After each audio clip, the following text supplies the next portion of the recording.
Once upon a time, I was a young writer trying to convince myself that writing was not a sustainable career. Every day I would take a different job that was sort of a riff on writing, but never quite writing full time, until one day I decided to take a bet on myself and publish my first book. Because of that, I am now working for myself, and until finally today, I feel good about calling myself an author. And ever since that day, I haven't looked back. Welcome to A Life Worth Working, a podcast about how we get to the soul of work. We're your hosts, Michelle Weise and Dana Allen Walsh. I'm an education and workforce strategist, and Dana is a senior pastor of a progressive church. And in this episode, we chat with Simone Stolzoff, author of The Good Enough Job, Reclaiming Life from Work. One of the first things Simone said to us was, you shake a bottle for long enough and eventually it explodes. So in my 20s, I spent my entire 20s sort of dancing around the idea of calling myself a writer. That shaking was Simone trying to convince himself he couldn't write as a career. Simone kept doing work that was adjacent to writing, copy editing, working in advertising. His hesitation started when he went to college at the University of Pennsylvania and found himself a poetry student amidst a sea of pre-professionals. I was a poetry student at this financial institution, and so many of my peers were working for investment banks or for consultancies, and I knew that wasn't the path for me, but I was still scared of taking a risk. And so my first job out of school was at an advertising agency as a copywriter, because I thought copywriting, that's sort of like the business equivalent of being creative or being a writer. I didn't want to be a struggling artist. I was really inspired to try and, set myself up for a career where I could both do good and do well. And I didn't think that writing was a way that I could do well. I thought it was just a way that I could do good or fulfill that creative passion for myself. It wasn't until I really looked myself in the eye and said, okay, this is the thing that hasn't gone away. Ever since the second grade, you skipped your brother's birthday party so that you could do creative writing in class in school. There has been this common thread. This thread of knowing it wasn't the path for me comes up in many of our conversations. And it's worth noting that finding a roadmap to the future is hard when it's somebody else's. But finding your own path can be sometimes scarier or seem at face value not sustainable, as Simone put it. It took him a decade to dance around what was drawing him in. It took him a fair amount of trial and error to recognize the insistence of that desire to write. He had been both batting it away as an option while also putting so much into the idea of a dream job. I had spent my entire 20s trying to search for that dream job, a vocational soulmate, something that could help me self-actualize. And it wasn't until I took some of the pressure off and said, rather than my job being the central axis around which I center my career, what if I think about my job as one way to support the life I want to live? And I felt that it was an idea that might be resonant with many of my peers who had spent their lives searching for the proverbial dream job only to be disappointed or laid off. And so this idea of sort of the good enough job was born out of my own experience. I love that. And in your book, you talk about how one of the risks in our work-centric culture is that we don't just give our jobs and our work our best hours or many, many hours of our week, but we also give our work our best energy too. And you quoted psychologist Esther Perel, who says, too many people bring the best of themselves to work and they bring their leftovers home. And I'm curious what it's looked like for you to create boundaries on your work and to seek out other ways of getting fulfillment. Yeah, I remember the first time I read that quote, it sort of hit me like a brick. The idea that we have to do what we love for work or we have to bring our best energy to work is so obvious that it doesn't even bear repeating. And yet, I think there are a few risks. One is the one that you mentioned, which is that we can neglect other parts of who we are. Certainly we are all more than just workers. We are neighbors and friends and family members and citizens and amateur musicians. And, those other identities are sort of like plants. They require time and energy to grow.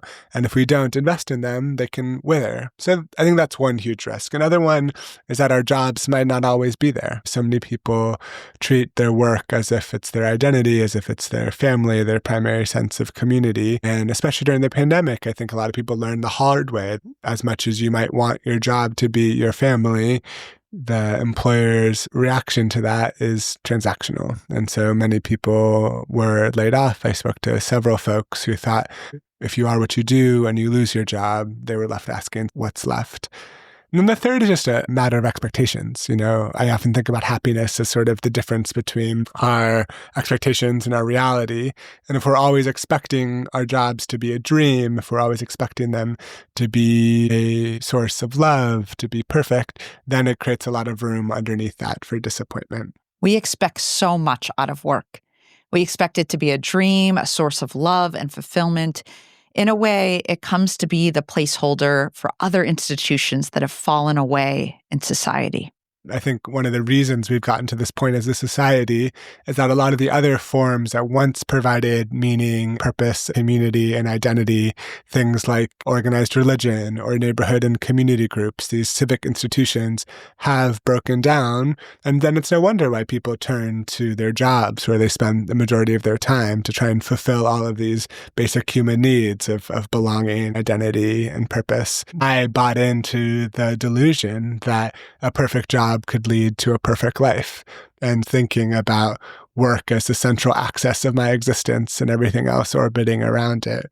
And we must not mistake that for the entirety of who we are. And therefore, we've got to exist in other realms in the world. Our jobs are one container that hold one sense of what matters in the world. Maybe it's the bottom line or the sales target for that month or the number of new subscribers to your company's newsletter. But that's just one container with one value system. And so I really try and encourage people to find other containers that have other value systems. So for example, on my Frisbee team, they don't care how many books I've sold or how many words I've written. They care that I show up on time and that I'm showing up for my teammates in supportive ways.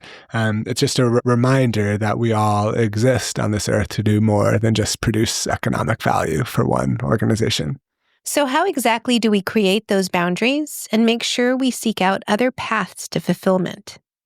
The idea that you should care less about your job is not very actionable, right? What should I do with that piece of information? One of the most actionable things that people can do is just find other communities that reinforce these other identities that you have. I think that's something nice about this podcast that you guys share, or other ways of showing up in the world. It's nice to be around people who couldn't care less about what you do for work, just to reinforce the fact that you are more than what you do for work. I tend to encourage people to care about other things. So for me, that means play on a club ultimate Frisbee team, which is a source of exercise and a source of community for me.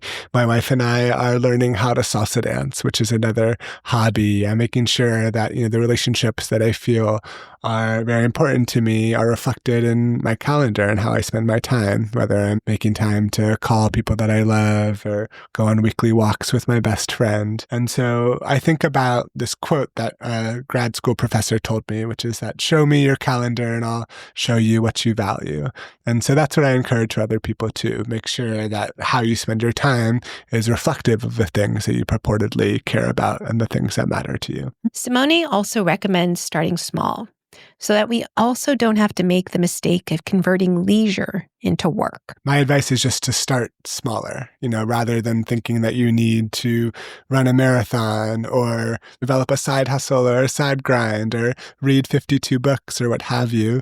The small actions in your daily existence that reinforce these other identities that you hope to cultivate. And the research backs this up. It shows that people who have diverse identities, people who have what researchers call greater self-complexity, who have developed other facets of who they are, tend to be be more innovative and creative problem solvers. They tend to be more resilient in the face of something like a recession or a layoff. And so that's sort of like the business case. But there's also the moral case, which is that we all have a responsibility to invest in our lives outside of work, in our relationships, in our communities, in our neighborhoods, in our physical health, in our mental health. And these all require time and attention. So, rather than thinking about having to run a marathon in order to find that other identity, I'd think about the things that are more evergreen, the things that no job or market or injury can take away from you.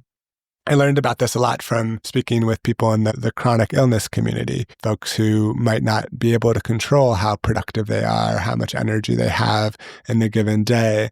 And this one person in particular, Liz, she told me that she started defining herself based on her evergreen characteristics. I am a loyal friend. I am generous with my time. I care about these civic issues, these things that no market or employer could ever take away from her. And I think that's a really nice way to frame how we can cultivate these other facets of our being. Who is the person that you want to be? And that's my definition of a good enough job. A good enough job is a job that allows you to be the person that you want to be in the world. I love this. A good enough job allows you to be the person that you want to be in the world. Simone had mentioned Esther Perel, the psychologist, and she was recently talking about how with the new age of swiping and using apps to find your next mate, looking for your relationship has become a strange sort of consumer experience. She urges us to consider the first thing is, instead of asking yourself all the time, what am I looking for or who am I looking for, why don't you ask yourself, who would you like to be in this relationship? In a similar vein, rather than looking at jobs and trying to sort through what is the perfect job for me with the right kinds of responsibilities, we might want to ask, who would I like to be in this next role? And at the same time, who we are in this role shouldn't encapsulate everything about us. What Simone is suggesting instead is that we find different ways of diversifying where we gain meaning in our life. It's an investment approach. It also shows how we can bring our values into play. And it reminds me a lot of the eulogy virtues that David Brooks has written about, which are distinct from resume virtues. He says, the resume virtues are the skills you bring to the marketplace. The eulogy virtues are the ones that are talked about at your funeral, whether you were kind, brave, honest, or faithful. Were you capable of deep love? Simone calls them evergreen characteristics. Who do we want to be when we maybe can't control who we are in our work lives? If we diversify the sources of meaning and identity in our lives, we are less likely to feel crushed when our work lives must shift. So we actually need to add more complexity to our lives so that we aren't just identifiable by one big thing. And this is inordinately difficult to do because of the ways in which work can consume our lives. One thing I love is this image that you share about how work can end up being a gas that just keeps filling a room. And I think it's interesting, especially as we think about knowledge work in particular and hybrid and remote work, where the boundaries between your actual workplace and your home life are blurred much more. It's just hard to know where one thing ends and one thing begins. And I'm wondering if, to prevent this gas of work from filling our lives, what is a tip that we can take away to be better about that boundary making? Yeah, work is incredibly leaky, as you mentioned. If you were in the 1950s working on the assembly line at the Ford plant, you structurally couldn't help assemble cars from your living room. And yet now we all carry around these offices in our pockets and we can work basically whenever we want. I think it's important to have some sort of ritualized sense of when you're on and off the clock. This was what my TED Talk was about, this idea of having time sanctuaries or having spaces in our days and our weeks and our lives where work is not an option. A few of those examples for me, my wife and I have a weekly weekly date night. So every Thursday night we go out to dinner, and that's sort of sacred time. We have other boundaries, like we don't bring our phones into the bedroom as a spatial separation of when work is available and when work isn't available. I think one of the great things that you can do is opt into activities like going for a run or like going on a walk with your best friend that structurally prevent you from working. It's one thing to have an intention to work less, and it's another thing to not be able to work because your phone is at home and you are going on a walk. Work is like a gas. It's incredibly leaky and fills up space and time if you let it. We can easily check emails at family picnics, take Zoom calls on sick days, and edit spreadsheets in the passenger seat. We live in a culture obsessed with productivity and achievement. Grind and hustle, toil and sweat, work hard and play hard. It's all around us. In order to contend with this phenomenon, we have to be deliberate and intentional in how we delineate boundaries. And this will likely require constant experimentation and negotiation. As he says, it's about trying to figure out the role of work in our lives. I don't have it figured out myself. I think this is like a constant struggle of trying to figure out work's role in our life. And it is through having this conversation and trying to negotiate and renegotiate our relationship to work that we figure out what we care about. It's much more of a wobble than a static equilibrium. And so that's what I would encourage people to do as we leave this conversation is experiment. Try different things that might work for you. I think there are many different ways to develop a healthier relationship to work, but your relationship will be personal to you.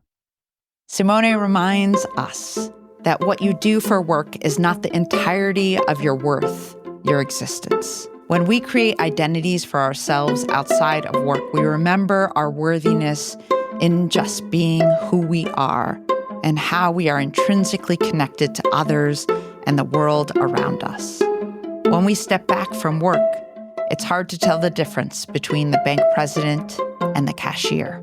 We are reminded that our connection to others isn't always a vertical one of who has power over or under, but that we share power with one another. Ultimately, we are all human. We are all connected. Each person has intrinsic value outside of what we produce, acquire, or consume. Work, as Simone suggests, is just one container amongst a multitude of containers of our complex selves.